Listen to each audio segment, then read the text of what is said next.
Welcome to Pokemon Theory. This is Johnny, and today's theory we're going to go over is Porygon the real Pokemon, or did Porygon create all of the Pokemon?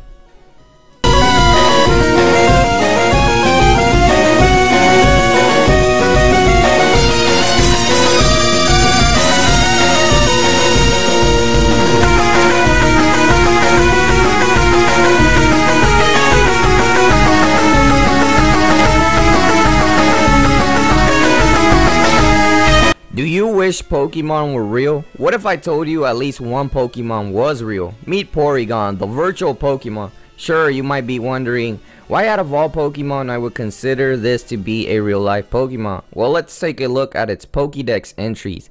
In Gold it states, it is a man-made Pokemon since it doesn't breathe. People are eager to try it in any environment. In Silver it states, a man-made Pokemon that came about as a result of research. It is programmed with only basic motions. And Crystal says, an artificial Pokemon created due to extensive research. It can perform what it is in its program. And Ruby and Sapphire states, Porygon is capable of reverting itself entirely back to program data and entering cyberspace. This Pokemon is copy protected, so it cannot be duplicated by copying. And Diamond and Pearl states, the world's first artificially created Pokemon. It can travel through electronic space. You're still confused on my claim? Well, let me break it down. In Crystal's Pokédex, an artificial Pokemon created due to extensive research. It can only perform what its program says. Well, the Pokédex log and others clearly say Porygon is an artificial made by man. The short answer to all of this is Porygon was made by man and can only do what it is programmed now. So you get it now? Porygon is a program inside with the game. Porygon has been in 34 plus games by now. That means all those Porygons were programmed to do exactly what the programmer wanted them to be or do. Sure, the Porygon in Pokemon Pinball was only a 3-frame sprite that took a hits from a ball and maybe moved around a little, but that's what it was programmed to do in that game. Speaking of moving around, that is a little explained here too. In Silver's Pokédex entry, a man-made Pokemon that came about as a result of a research. It is programmed with only basic motions. So just because it's a real Pokemon doesn't mean it would have countless movements or motions as a normal creature we might know. Take how sprites of Porygon in newer games are 3D or animated 2D sprites. Porygon cannot break its basic idle loop. While awaiting an order in X or Y, or when it attacks it uses one of the two attack animations with the move particle effect posted over. In Gold Pokédex entry, it is a man-made Pokemon since it doesn't breathe. People are eager to try it in any environment. This entry will explain why Porygon has appeared in so many games, as the creators were trying it all around. Clearly though, they are so far unable to move it into our real world so far. Now there is one large hole at first in my theories at first glance. And Diamond and Pearl, the world's first artificial created Pokemon, it can travel through electronic space. Leaf Green's entry, a Pokemon that consists entirely of programming code capable of moving freely in cyberspace. Many entries brag about how Porygon can move freely throughout electronic space, so why doesn't it not in the games?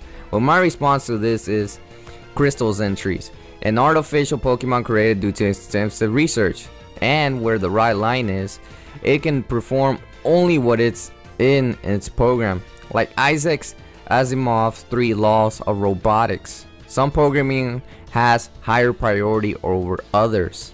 Porygon can only move around space freely as long as it's within the confines of its program. This could include moving around freely in games like Pokemon Rumble, Snap, Ranger, etc. Also, if you want to include Pokemon trading via cable or Wi-Fi, it sure has gone all over the world electronically. There is still one interesting theory, which is Pokemon created all by Porygon, or all Pokemon are Porygon. And this is a quote from Ruby and Sapphire that makes it interesting. The Pokemon is copy protected, so it cannot be duplicated by copying. This one line changes everything we know about Pokemon. Without drawing this out any longer, I am running out of space. Porygon cannot be copied. Why is it important? Well, if Porygons aren't copied, that means the only way new Porygons is by breeding. Porygons, though, are genderless and are unable to breed without Ditto.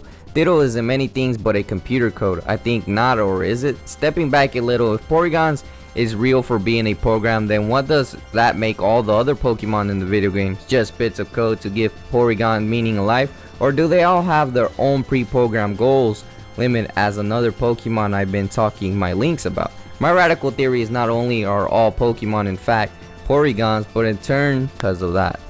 I mean, Porygon's signature move conversion can change to type of anything. Can we have a trace to any known ability? Even its two other abilities are about changing if it's weaker than its enemy and becoming stronger like them. Porygon's main move are all overboard even though it's just normal type. Even its name is a play on polygons, building blocks for 3D graphics, but building blocks nevertheless. Hell, you heard about Mew equal Ditto myth? Ditto are failed clones attempts as they both learn transform, same sprites and same colors. Well, if Ditto can transform into pure code, so can Mew. Kind of funny though how Porygon Sprite is basically the same color as both Mew sprites. You see, shiny Mew and the other regular Mew, same color. You heard it first here. Mew is the ancestor. Pokemon's ancestor is no other than Porygon. So yeah, Porygon may be related to all Pokemon. That is an interesting theory. So yeah, that sums up our two theories of Porygon being a real Pokemon with some sort of way. Actually, not really real, but in some sort of way. And as well as the Pokemon being the creator of all Porygon. But you know, it's just a theory. This is nothing confirmed at all by the Pokemon creators. It's just a theory, a little fun poking at it. So make sure not to take this as seriously as you can. But thanks for watching, and I hope you enjoyed this video. And I'd like to give a special thanks to Sniper64 for the theory. So if you haven't checked out my previous two Pokemon theories, make sure to click in the middle. There are two square boxes that you can click on in order to go check them out. And thanks for watching.